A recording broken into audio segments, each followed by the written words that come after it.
नमस्कार, the angle में आपका स्वागत है। मैं हूं आपके साथ सदफ। आइए नजर डालते हैं इस वक्त की हेडलाइंस पर।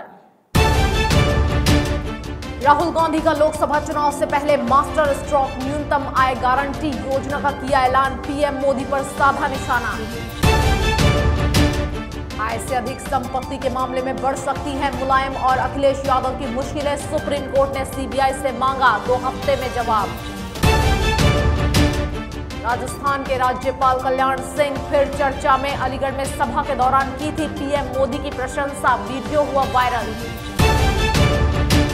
और भाजपा ने राहुल गांधी के दौरे से पहले कांग्रेस पर साधा निशाना, कहा किसानों का 90 दिन बाद भी नहीं हुआ कर्जा माफ। कांग्रेस अध्यक्ष राहुल गांधी ने देश से गरीबी जड़ से हटाने का वादा किया है। एक प्रेस कॉन्फ्रेंस करते हुए राहुल गांधी ने कहा कि यदि लोकसभा चुनाव के बाद कांग्रेस सत्ता में आई तो 20वीं सदी सबसे गरीब लोगों के बैंक खाते में हर साल 72,000 रुपए आएंगे। इससे 25 करोड़ सबसे गरीब लोगों को सीधा फायदा मिलेगा। राहुल ने कहा कि ये पैसे न्यूनतम आमदनी गारंटी के तहत दिए जाएंगे। उन्होंने बताया कि न्यूनतम आय की ये योजना चरणबद्ध तरीके से लागू की जाएगी और गरीबों के बैंक खातों में सीधे पैसा डाला जाएगा। कांग्रेस की इस योजना को मनरेगा पार्ट 2 माना जा रहा है। बीजेपी और प्रधानमंत्री नरेंद्र मोदी पर निशाना साधते हुए राहुल ने कहा कि 5 सालों में जनता को काफी मुश्किलें हुई हैं। ऐसे में कांग्रेस ने निर्णय लिया है कि हम गरीबों से न्याय करेंगे। कांग्रेस अध्यक्ष ने दावा किया कि इस तरह की न्यूनतम आय योजना दुनिया में कहीं नहीं है। उन्होंने साफ करते हुए कहा कि न्यूनतम आय सीमा 12,000 रुपए होगी और इतना पैसा देश में मौजूद है। योजना के बारे में समझाते हुए राहुल गांधी ने कहा कि कांग्रेस पार्टी गारंटी देती है कि 20% सबसे गरीब परिवारों को हर साल 72,000 रुपए दिए जाएंगे।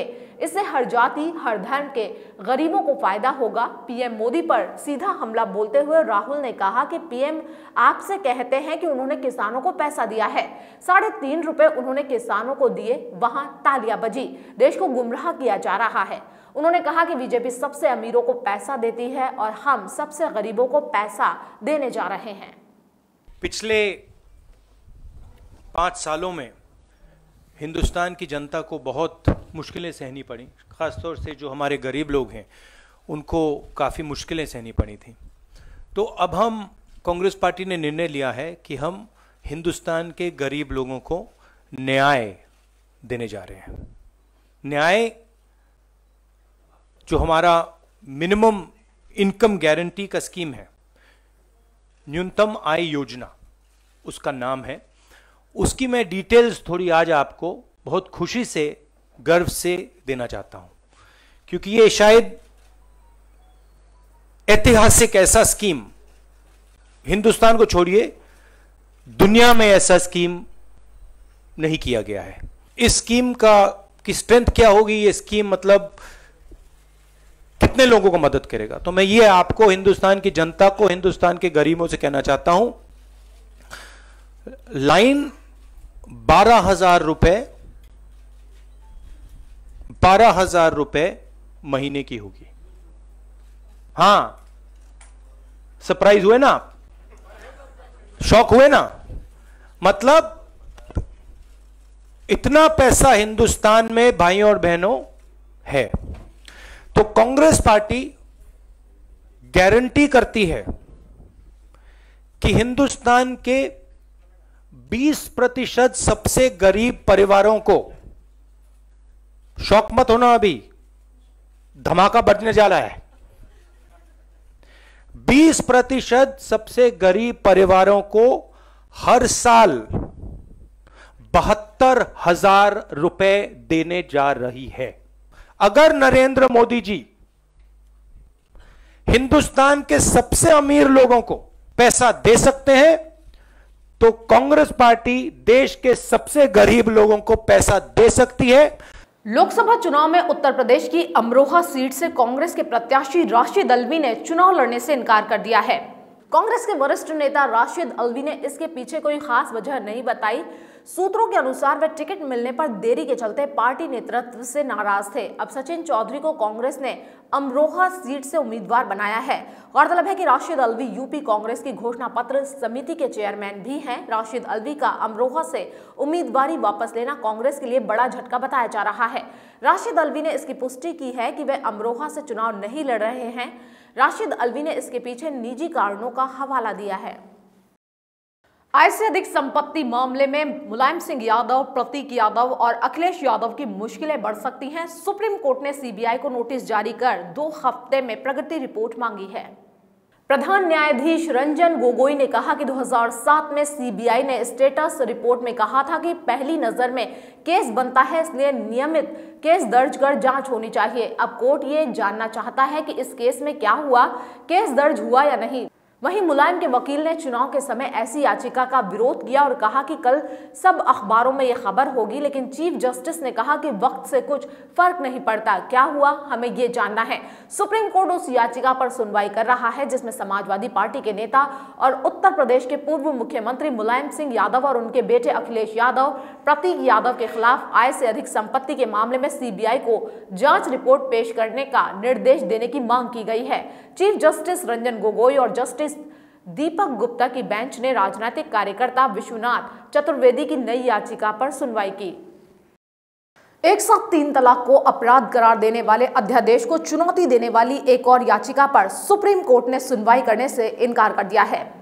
प्रधान न्यायाधीश रंजन गोगोई की अध्यक्षता वाली पीठ ने केरल के एक संगठन की याचिका खारिज करते हुए कहा कि वे हस्तक्षेप नहीं करना चाहेंगे। केंद्रीय मंत्रिमंडल की मंजूरी मिलने के कुछ घंटों बाद पिछले साल 19 सितंबर को मुस्लिम महिला अध्यादेश पहली बार अधिसूचित किया गया था।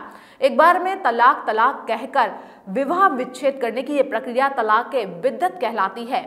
मुस्लिम पुरुष एक साथ 3 तलाक कहकर अपनी पत्नी को तलाक दे सकता है। अध्यादेश में इसी प्रक्रिया को दंडनीय अपराध बनाया गया है। 1 साल से भी कम समय में इस अध्यादेश को 21 फरवरी को तीसरी बार जारी किया गया। कर्ज के जाल में फंसी जेट एयरवेज के चेयरमैन नरेश गोयल ने बोर्ड की सदस्यता से इस्तीफा दे दिया है। बता दें कि नरेश गोयल जेट एयरवेज के प्रमोटरों में से एक थे। नरेश इससे पहले खुद इस्तीफे की पेशकश कर चुके थे। उन्होंने संकट के बीच कर्मचारियों को भावुक पत्र भी लिखा था। इसमें नरेश ने कहा था कि वे किसी भी बलिदान को तैयार हैं। गौरतलब है कि लंबे समय से जेट एयरवेज संकट से घिरा हुआ है। जिन कंपनियों से उसने प्लेन लीज पर लिए हैं उनका किराया रुका हुआ था, कर्मचारियों की सैलरी तक नहीं दी जा रही थी। नरेश गोयल के हटने के बाद जेट के ऋणदाता संघ के सदस्य उनके 51% हिस्सेदारी को एयरलाइंस में मिला सकते हैं, जिनके बाद आने वाले हफ्तों में नए खरीदार की तलाश शुरू की जाएगी। नरेश के बाद सीईओ विनय दुबे जेट एयरवेज को संकट से बाहर निकालने की पूरी कोशिश करेंगे। लोकसभा चुनाव से पहले भाजपा प्रत्याशी मशहूर फिल्म अभिनेत्री हेमा मालिनी ने एक बयान देकर सबको हैरान कर दिया है। हेमा मालिनी ने कहा कि ये मेरा आखिरी चुनाव होगा। हेमा मालिनी का यह बयान मथुरा सीट से नामांकन पत्र दाखिल करने से पहले आया। हेमा मालिनी मथुरा से सांसद हैं। इस बार भी भाजपा ने उन्हें प्रत्याशी बनाया है। हेमा मालिनी ने कलेक्ट्रेट पहुंचकर अपना नामांकन पत्र दाखिल किया। पर्चा भरने से पहले उन्होंने मुख्यमंत्री योगी आदित्यनाथ के साथ वृंदावन स्थित बांके बिहारी मंदिर में पूजा की। नामांकन करने से पहले हेमा मालिनी ने कहा कि वो मथुरा संसदीय क्षेत्र में बहुत काम कर चुकी हैं। इसके बाद युवाओं को भी मौका मिलना चाहिए। ये उनका अंतिम चुनाव होगा। हेमा मालिनी के इस बयान से उनके समर्थक हैरान हैं। मथुरा लोकसभा सीट के लिए दूसरे चरण में 18 अप्रैल को मतदान होगा। यहां से भाजपा प्रत्याशी हेमा मालिनी के सामने कांग्रेस ने महेश पाठक को प्रत्याशी बनाया है। वहीं गठबंधन से रालोद ने कुंवर नरेंद्र सिंह को चुनाव मैदान में उतारा है। मनी लॉन्ड्रिंग मामले में फंसे रॉबर्ट वाड्रा की याचिका पर दिल्ली हाई कोर्ट ने दखल देने से इनकार कर दिया है। कोर्ट ने कहा क्योंकि मामला पटियाला हाउस कोर्ट में है, इसलिए वे हस्तक्षेप नहीं करेंगे।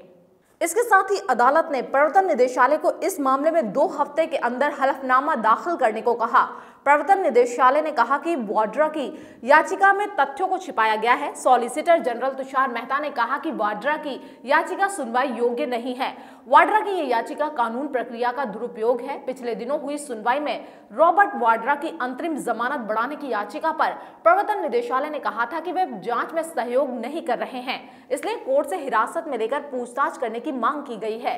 वाड्रा मामले में दिल्ली हाई कोर्ट ने कहा कि चूंकि पटियाला हाउस कोर्ट में रॉबर्ट वाड्रा की जमानत याचिका पर सुनवाई की जा रही है, इसलिए हम हस्तक्षेप नहीं करेंगे। अमेरिकी हेलीकॉप्टर चिनूक विधिवत रूप से भारतीय वायुसेना के जंगी बेड़े में शामिल हो गया। अमेरिकी कंपनी बोइंग निर्मित इन हैवी लिफ्ट हेलीकॉप्टर से वायुसेना की ताकत में बड़ा इजाफा होने की उम्मीद है और गेम चेंजर साबित हो सकता है।